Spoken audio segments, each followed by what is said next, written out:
Hi friends, ഇന്ന് വൈകുന്നേരം ഞാൻ എൻ്റെ വീട്ടിലെ മുറ്റത്തെ ആത്തമരത്തിൻ്റെ ചുവട്ടിലേക്ക് ഒന്ന് പോയി നോക്കിയാൽ അപ്പോൾ ആത്തപ്പഴം പഴുത്തിട്ടുണ്ടായിരുന്നു. അപ്പോൾ നമ്മളിവിടെ ആത്തപ്പഴം, സീതാപ്പഴം, മുള്ളംപഴം എന്നൊക്കെ പറയുമെങ്കിലും ഇതിന് യഥാർത്ഥ നാമം കസ്റ്റേർഡ് ആപ്പിൾ എന്നാണ്. അപ്പോൾ ഞാനും കുഞ്ഞുവാവയും കൂടി ഈ സീതപ്പഴം ഒന്ന് പറിച്ച് നന്നായിട്ട് പഴുത്തിട്ടുണ്ടായിരുന്നു.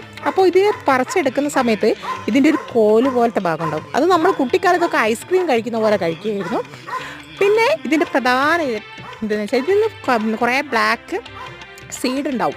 ഈ സീഡ് നമ്മളിങ്ങനെ കഴിക്കുന്തോറും ഇങ്ങനെ മുറ്റത്തെല്ലാം ഇങ്ങനെ തുപ്പിയിടുക.